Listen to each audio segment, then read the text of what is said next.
আসসালামু আলাইকুম সুপ্রিয় শিক্ষার্থীরা, আজকে আমরা ময়মনসিংহ বোর্ড এসএসসি 2024 সালের ময়মনসিংহ বোর্ড 2024 সালে যে আইসিটি পরীক্ষা হয়েছিল সেটা 7 নম্বর প্রশ্ন সলভ করার চেষ্টা করব। তো আমরা এই একটা উদ্যোগ দিতেছি, ইনক্লুড স্ট্যান্ডার্ডাইজ কোনিওডাইজ main clear screen integer S C সমান সমান এস সমান সমান 0 scanf S for loop for এর মান 2 এর মান কি 100 চেয়ে বড় বা সমান এ প্লাস মানে 2 করে ইনক্রিমেন্ট।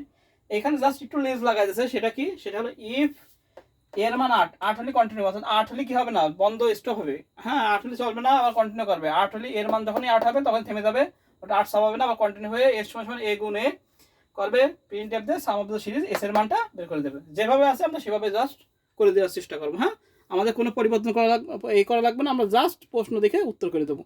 তো আমরা দেখি প্রশ্ন দেখি। আমাদের প্রশ্ন এই যে আমার কাছে প্রশ্ন আছে, আমাদের কাছে প্রশ্ন নেই, যারা প্রশ্ন দেখতে পারি, যাদের কাছে আছে তারা স্ক্রিনশট নিতে পারি। যাদের কাছে প্রশ্ন নেই তারা প্রশ্ন স্ক্রিনশট নিয়ে দিতে পারি, আর যাদের কাছে আছে তারা মোবাইল থেকে দেখে নিতে পারি। এটা হলো ময়মনসিংহ বোর্ড 2024 সালে পরীক্ষা হয়েছে 7 নম্বর প্রশ্ন।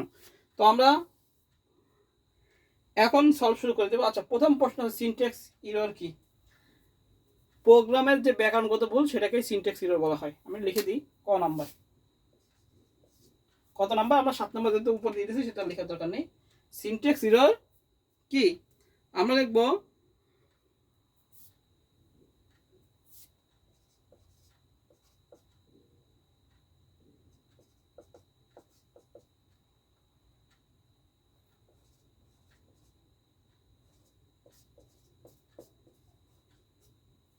হলো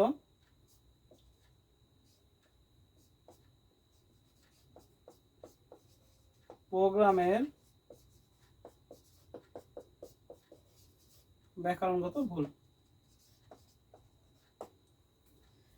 সিনট্যাক্স এরর হলো প্রোগ্রামের ব্যাকরণগত ভুল, অর্থাৎ প্রোগ্রামের ব্যাকরণগত ভুলকে, প্রোগ্রামিং ভাষার ব্যাকরণগত ভুলকে কি বলা হয়, সিনট্যাক্স এরর বলে। যেমন আমরা যদি প্রিন্ট এফ করে যদি আমরা PRONT, তাহলে কি হবে, ব্যাকরণগত ভুল হবে। এই ভুলটা, এই একটা ভুলই আছে যেটা কম্পিউটার ধরতে পারে। সিনট্যাক্স ভুল হলে কম্পিউটার খুব সহজেই কি করতে পারে, ধরতে পারে। তাহলে সিনট্যাক্স এরর হলো কি, প্রোগ্রামের ব্যাকরণগত ভুল। এবার আসি আমরা খ নাম্বার।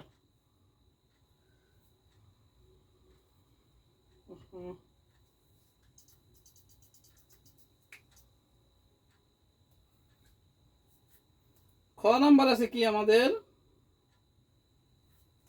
খ স্ক্যানএফ %d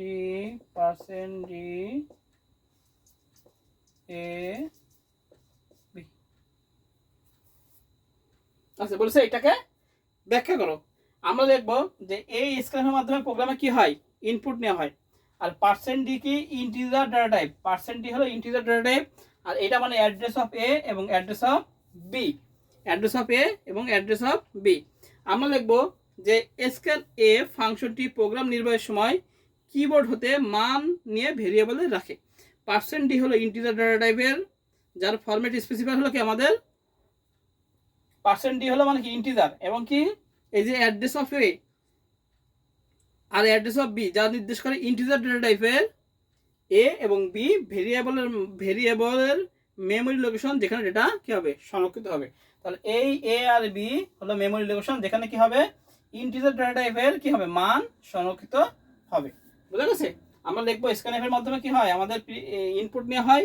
%d হলো আমাদের ইন্টিজার ডেটা টাইপ, আর এইটা মানে address of A address of B, যেখানে কি ভেরিয়েবল ডেটা টাইপ, এই ইন্টিজার ডেটা টাইপের মান কি এতে রাখা, এতে এ এর নামে, এ চলকের নামে ও বি চলকের নামে কি হয়, ডেটার মান সংরক্ষণ করা হয়। বুঝা গেছে। এটা আমরা লিখে দেবো, ব্যাস। তাহলে এটা আমি আগে অন্য ক্লাসেও বলে দিছি। আচ্ছা, এবার সেই 3 নম্বর কি বলেছে, বলছে প্রোগ্রামটির জন্য অ্যালগরিদম লেখো। আচ্ছা, এই প্রোগ্রামের জন্য অ্যালগরিদম লিখতে বলেছে, তাহলে আমরা এই প্রোগ্রামের জন্য অ্যালগরিদম লেখা শুরু করি।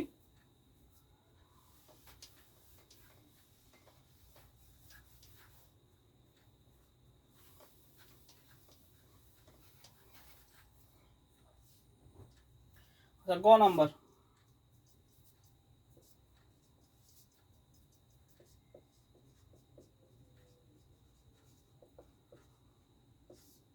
অ্যালগরিদম।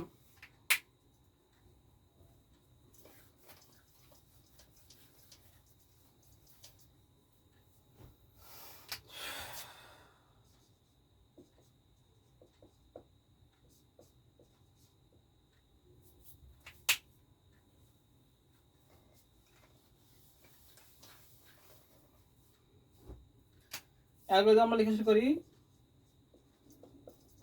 ধাপ 1,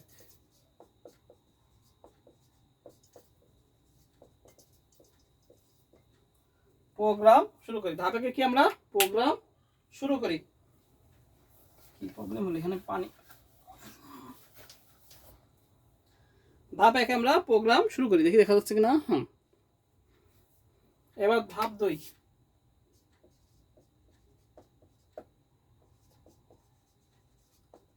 ইনপুট আমরা এনটাকে 100 ধরি।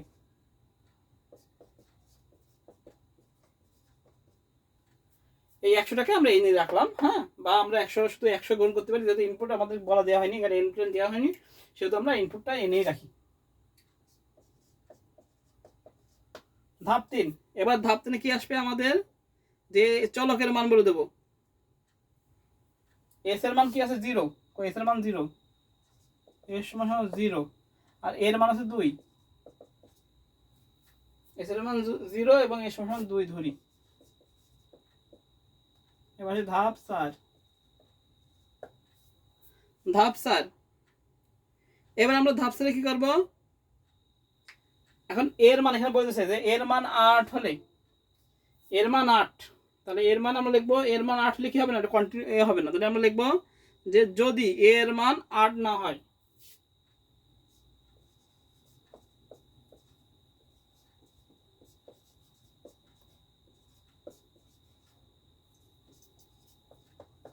হয়, যদি এর মান 8 না হয়, অথবা একবারে শেষ করে দেবো আমরা, অথবা এ সমান 100, যে কন্ডিশন, যদি এর মান 8 না হয়, অথবা এর যেটা হলো এ 100 চেয়ে বড় হয়, তাহলে আমরা 5 আর 6 যাব। হয়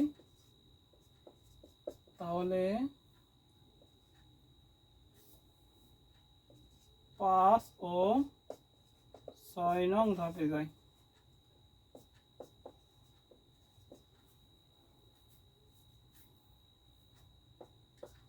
অন্যথায় 7 নং ধাপে যায়।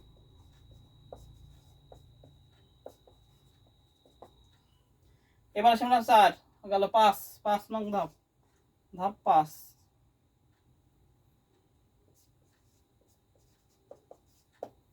ধাপ 5 কি হবে আমাদের, হলো এই এটা হবে প্রসেস, এ সমান এ গুণ এ। আর ধাপ 6 কি হবে আমাদের, ইনক্রিমেন্ট হবে। ইনক্রিমেন্ট কত করে ইনক্রিমেন্ট ছিল, 2 করে। ধাপ 6 কত ইনক্রিমেন্ট, এই 2 করে বলা আছে, তাহলে এ সমান দিতে পারি a + 2, 2 করে ইনক্রিমেন্ট। আর ধাপ 7 কি বলছে, যদি হয়, যদি এর মান যদি 8 না হয়, অর্থাৎ এর মান যদি 8 হয়, তাহলে কি হবে না, সাফ হবে না। এর মান 8, অর্থাৎ বলে দিচ্ছে এখানে যে ইফ এর মান 8, তাহলে 8 কি হবে না, ফলাফল হবে না, 8 বাদ যাবে। তাহলে হলো কি বলছে, যদি হয় তাহলে কি হবে, এটা 5 আর 6 নং ধাপে যাবে, তা 5 আর 6 নং ধাপে যাবে। আর অন্যথায় কি 7 নং ধাপে, 7 নং ধাপে কি হবে, ফলাফল বের করবে। ফলাফল কিসের মাধ্যমে বের করবে, এই এস এর মাধ্যমে। ধাপ 7,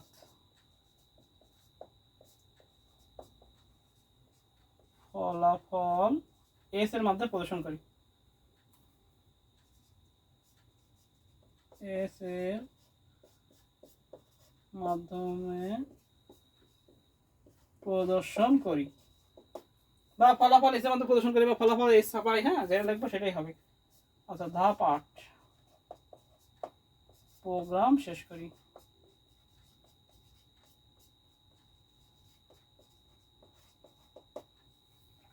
এই হলো আমাদের অ্যালগরিদম। আমরা সবাই একটু তুলে নিই।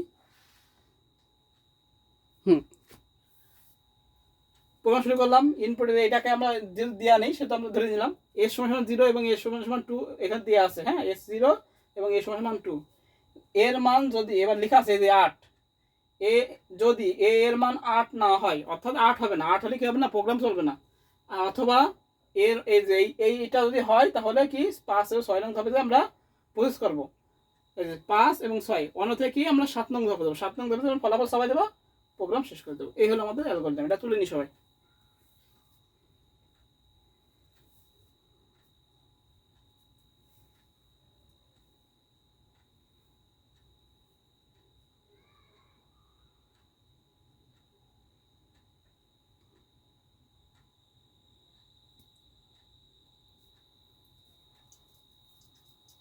এখানে লিখতে পারি, এখানে লিখে দিই আমরা সাইড নোট দিয়ে,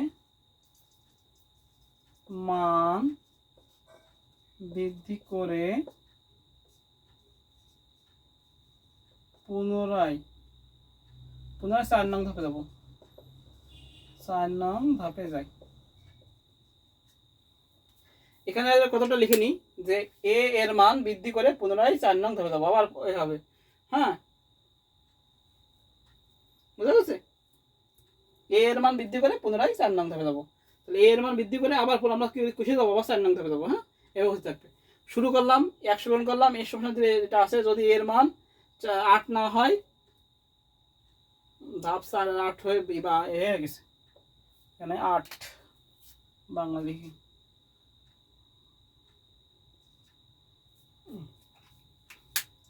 যদি এর মান 8 না হয় তাহলে, অথবা এটা হয় তাহলে কি হবে, 5 ও 6 নং ধাপে যাবো, অন্যথায় কয় নং, 7 নং ধাপে যাবো। ধাপ 4 এ প্রসেস করবে a সমান a প্লাস 1 a প্লাস 2, যদি 2 করে ইনক্রিমেন্ট। এবার এর মান বৃদ্ধি করে পুনরায় কয় নং ধাপে যাবো, 4 নং ধাপে যাবো, আবার 4 নং ধাপে যাবো, এভাবে বৃদ্ধি হতে থাকবে। ফলাফল এর মধ্যে প্রদর্শন করবো, প্রোগ্রাম শেষ করে দেবো। যখন এই কন্ডিশনটা ফলস হয়ে যাবে, এটা বড় হয়ে যাবে, তখনই কি হবে, আমাদের 7 নং ধাপে যাবে, আর কি ফলাফল এর মধ্যে প্রদর্শন করে দেবে। জাস্ট এটা সিরিজের প্রোগ্রামই ছিল, জাস্ট এখানে প্রবলেম করে দিয়েছে, এটা 8 আর এখানে গুণ করে দিয়েছে। হ্যাঁ,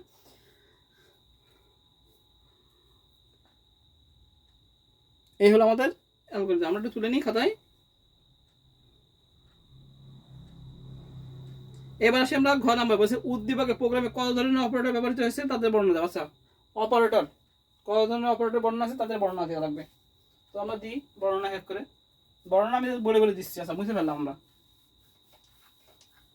গ নাম্বার শেষ। এবার আসি আমরা ঘ নাম্বারে।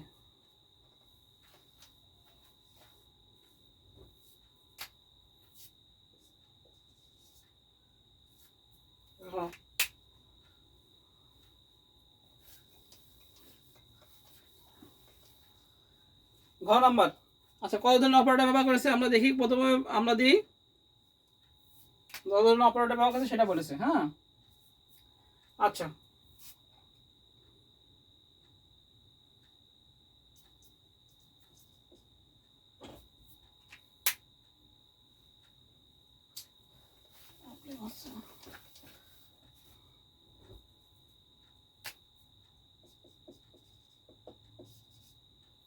আচ্ছা কত ধরনের অপারেটর করেছে আমরা দেখি এক করে। সমান সমান, ডবল সমান সমান, এটা কি রিলেশনাল অপারেটর।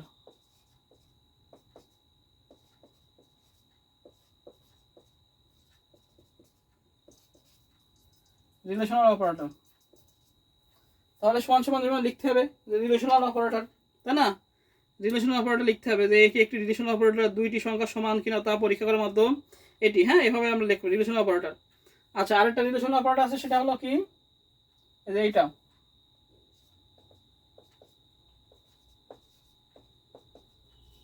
Relational operator. এবার রিলেশনাল অপারেটর বর্ণনা দিতে হবে, যা যা আমাদের অপারেটর ব্যবহার করছে সেগুলো। আচ্ছা, এবার আছে আমাদের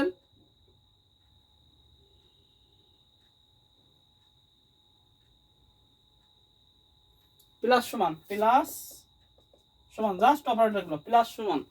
এটা হলো আমাদের কি, অ্যাসাইনমেন্ট অপারেটর। অ্যাসাইনমেন্ট অপারেটর,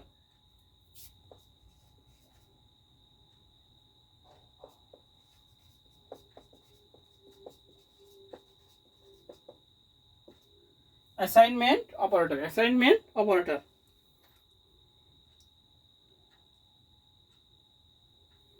আর এদের গুণ আছে, এগুলো অ্যারিথমেটিক অপারেটর।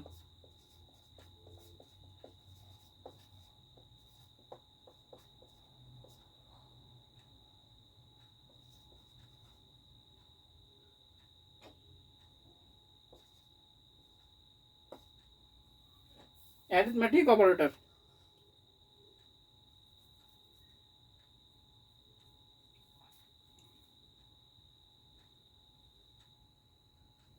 আচ্ছা, এবার আমরা লিখবো কি যে উদ্দীপকে প্রোগ্রামে অ্যাসাইনমেন্ট, অ্যারিথমেটিক ও রিলেশনাল অপারেটর ব্যবহৃত হয়েছে। তো এবার এই চিহ্ন দেবো সমান সমান রিলেশনাল অপারেটর, এটা হলো রিলেশনাল অপারেটর, এটা হলো অ্যাসাইনমেন্ট অপারেটর, এটা হলো অ্যারিথমেটিক অপারেটর। এই কটা আমাদের অপারেটর ব্যবহার করা হয়েছে। এই তিনটা অপারেটর, চারটা এ, তার মধ্যে তিনটা অপারেটর ব্যবহার করা হয়েছে। এবার বর্ণনা দিয়ে দিলে মোটামুটি টুকটাক করে লিখে দিলে আমাদের শেষ। তাহলে এই হলো আমাদের ময়মনসিংহ বোর্ড সিকিউ 7 নম্বর প্রশ্নের সলভ। আজকে এই পর্যন্তই। সবাইকে আসসালামু আলাইকুম।